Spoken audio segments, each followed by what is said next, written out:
अस्सलाम वालेकुम औज़ुबिल्लाहि मिनश्शैतानिर्रजीम बिस्मिल्लाहिर्रहमानिर्रहीम।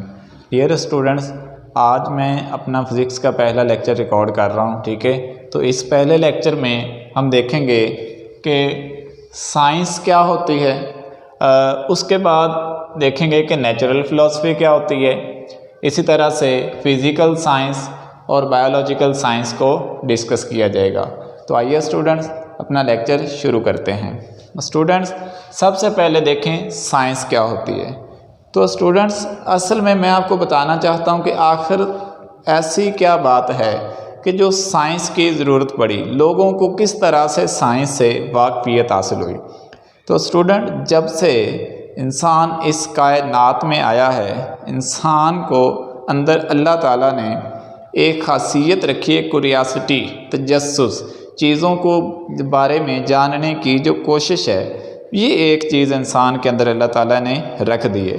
यानी कि इंसान के अंदर बेटा जो कुरियासिटी है, ठीक है, कुरियासिटी, तजस्सुस, ये जो तजस्सुस है ये वो चीज़ है, ठीक है, कि जिसकी वजह से इंसान ने अपने इर्द गिर्द जो नेचर मौजूद है, इंसान के इर्द गिर्द जो उसकी नेचर मौजूद है, उस नेचर को इंसान ने समझने की कोशिश की। क्योंकि इंसान की शुरू ही से नेचर के बारे में बड़ा इंसान की क्यूरियोसिटी थी।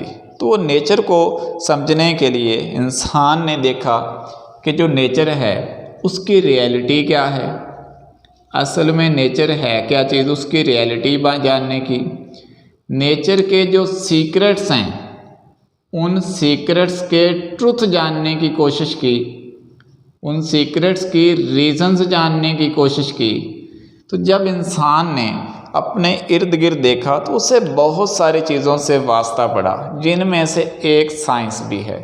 तो स्टूडेंट्स, साइंस ऐसा नॉलेज होता है जो आपके इर्द गिर्द जो यूनिवर्स मौजूद है, इस यूनिवर्स के बारे में जो आप नॉलेज ऑब्जर्वेशन से लेते हैं और एक्सपेरिमेंट से लेते हैं, इस तरह का जो नॉलेज होता है उसको साइंस कहा जाता है।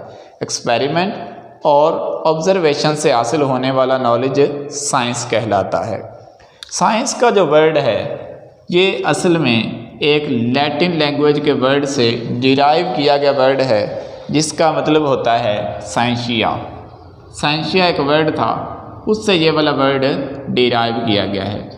साइंशिया लैटिन वर्ड का लैंग्वेज का वर्ड है, जिसका मतलब है नॉलेज, यानी कि इल्म। तो साइंस का बेसिकली फिर ये मतलब बना कि साइंस एक इल्म है। किसके बारे में इल्म है? यूनिवर्स के डिफरेंट ऑब्जेक्ट्स के बारे में इल्म है। किस तरह के इल्म है? जो एक्सपेरिमेंट और ऑब्जर्वेशन से हासिल होता है।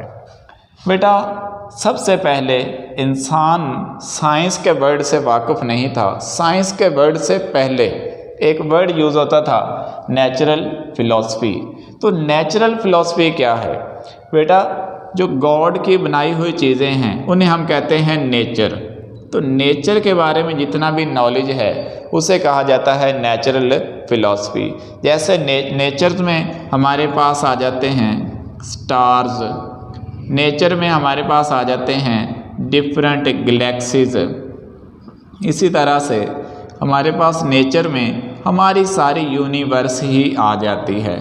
तो जितना भी नेचर के बारे में नॉलेज है वो सारे का सारा क्या कहलाता है?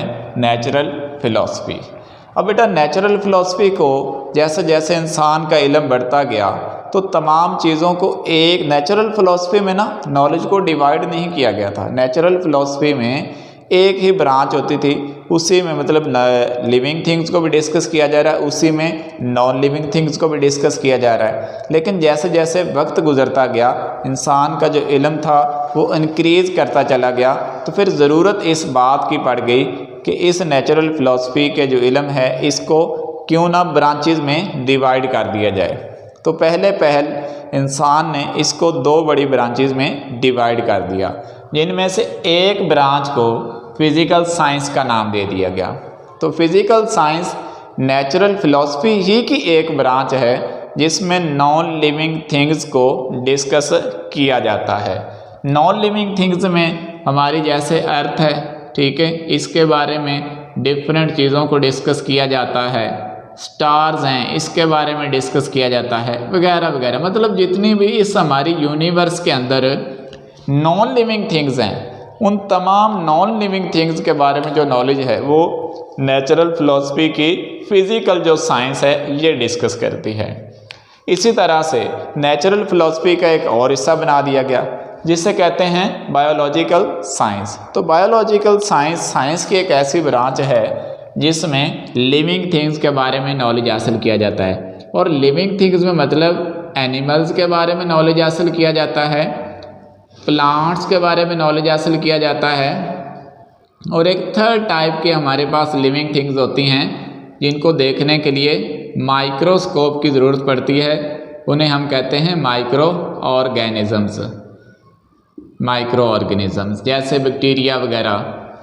तो इन चीज़ों के बारे में जो नॉलेज हासिल किया जाता है, जैसे एनिमल्स हैं, ठीक है, जैसे प्लांट्स हैं, जैसे माइक्रो ऑर्गेनिज़म्स हैं, तो ये सारी की सारी लिविंग थिंग्स हैं। तो नेचुरल फिलॉसफी की वो ब्रांच जो लिविंग थिंग्स के नॉलेज को डिस्कस कर रही थी उसे बायोलॉजिकल साइंस का नाम दे दिया गया। तो स्टूडेंट्स, आज के मेन लेक्चर में जो चीज़ें हमने सीखी हैं वो सबसे पहले कि साइंस क्या है, एक्सपेरिमेंट और ऑब्जर्वेशन से हासिल होने वाला नॉलेज साइंस है। नेचुरल फिलॉसफी क्या है, इस यूनिवर्स की बनाई की जितनी भी चीज़ें हैं खुदा की, उनके बारे में नॉलेज नेचुरल फिलॉसफी कहलाता है। नेचुरल फिलॉसफी को दो बड़े हिस्सों में डिवाइड किया जाता है। एक को कहते हैं फिजिकल साइंस, सेकंड को कहते हैं बायोलॉजिकल साइंस। फिजिकल साइंस में नॉन लिविंग थिंग्स को डिस्कस किया जाता है, मतलब यूनिवर्स का वो पार्ट डिस्कस किया जाता है जिनका रिलेशन नॉन लिविंग थिंग्स से है। बायोलॉजिकल साइंस जो है इनका उन चीज़ों से रिलेशन है, ये उन चीज़ों को स्टडी करवाती है जो कि लिविंग थिंग्स हैं। तो ये आज हमने जो पॉइंट सीखे हैं उनको एक दफ़ा फिर मैं यहाँ पर कंक्लूड कर देता हूँ। हमने सीखा है साइंस क्या है, उसके बाद हमने सीखा कि नेचुरल फिलॉसफी क्या है, मतलब जो नेचर के बारे में नॉलेज है उसको हम नेचुरल फिलॉसफी का नाम दे देते हैं। तो नेचर में दोनों ही चीज़ें आ जाती हैं, लिविंग और नॉन लिविंग। लेकिन आगे नेचुरल फिलॉसफी को दो ब्रांचेज में डिवाइड करके स्टडी किया जाने लगा। एक को कहा जाता फिजिकल साइंस जिसमें लिविंग थिंग्स की बजाय नॉन लिविंग थिंग्स को डिस्कस किया जाता, और दूसरी को नाम दे दिया गया बायोलॉजिकल साइंसेस का। तो बायोलॉजिकल साइंसेस में लिविंग थिंग्स को स्टडी किया जाने लगा। तो ये था स्टूडेंट्स आज का लेक्चर। आई होप आपको समझ आ गया होगा कि साइंस क्या है, नेचुरल फिलॉसफी क्या है, और आगे फिजिकल और बायोलॉजिकल साइंस में क्या फ़र्क है, और ये आज का कंक्लूजन है। Thank you very much.